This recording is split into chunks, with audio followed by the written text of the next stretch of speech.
Assalamualaikum warahmatullahi wabarakatuh. A'udzu billahi minasy syaithanir rajim. Bismillahirrahmanirrahim. Alhamdulillahi nahmaduhu wa nasta'inuhu wa nastaghfiruh. Wa na'udzu billahi min syururi anfusina wa min sayyiati a'malina. Wassalatu wassalamu ala nabiyyina wa habibina wa syafi'ina wa qurrati a'yunina Muhammadin sallallahu alaihi wasallam wa ala alihi wa ashabihi ajma'ina amma. Qala rabbi israh li sadri wa yassir li amri wahlul 'uqdatam min lisani yafqahu qawli, amma ba'du. Sahabat muslim yang dirahmati Allah, pada kesempatan kali ini kami akan membagikan trik atau teknik mengetahui pencuri uang kita itu tuyul, babi ngepet, apa manusia. Nah, dari komentar teman-teman sahabat muslim pada kami, memang macam-macam ceritanya. Yang mana di sebagian itu disangka itu tuyul, ternyata manusia biasa. Terkadang orang terdekatnya semacam itu. Nah, baiklah.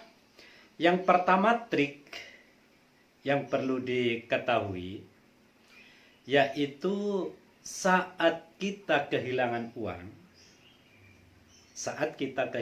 uang yang tidak jelas, apakah ini diambil oleh makhluk halus sebangsa tuyul babi ngepet, ataukah diambil oleh manusia atau orang-orang di dekat kita. Pertama, triknya adalah memakai yang pernah kami praktekkan memakai yuyu sawah. Jadi yuyu sawah bentuknya macam kepiting tapi kecil, mungkin sekecil gini, sebulat gini, dimana hidupnya itu ada di sawah atau di kali. Warnanya agak coklat tua warnanya. Nah, ambillah itu beberapa, 3 misalnya. 3 diletakkan di wadah air, wadah yang berisi air, maka yuyunya letakkan di dalamnya, dia tetap hidup dalam beberapa hari. Lalu letakkanlah di dekat tempat uang Anda yang hilang.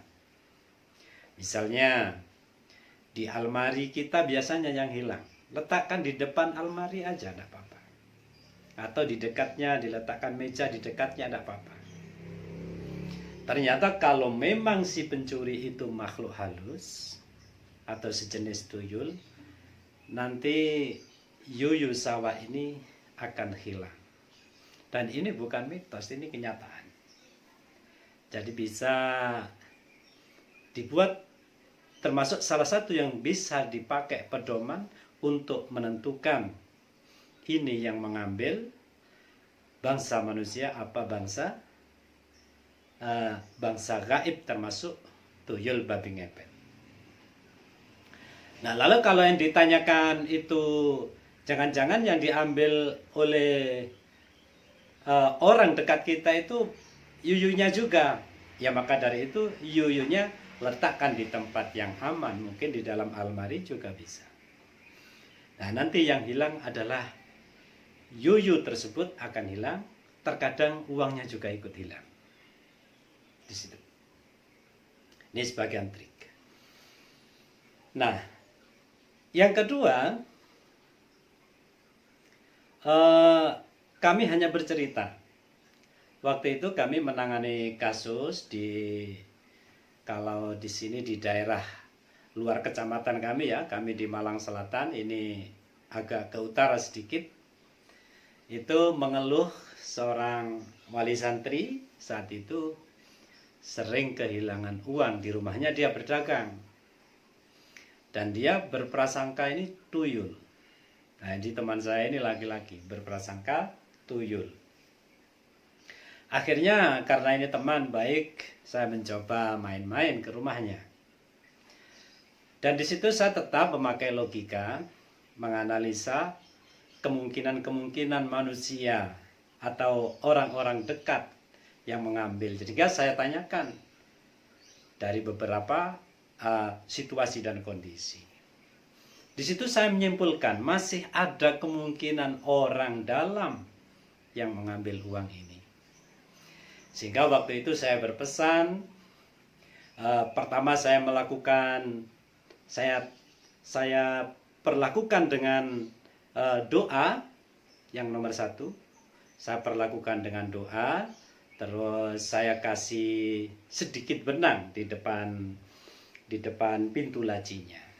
Terus saya berbilang sama teman saya yang laki-laki, umumkan pada anggota keluarga, kalau ada uang yang hilang, ini karena sudah saya bacakan doa, ini waktu itu saya trik ya, sudah saya bacakan doa, nanti yang mengambil uang ini dia akan berada dipindah oleh jin, dipindah ke kuburan. Ya, karena beberapa meter dekat rumahnya itu ada kuburan, nanti diletakkan di sana itu. Maksud saya hanya trik menakuti. Dan itu disampaikan benar sama keluarganya.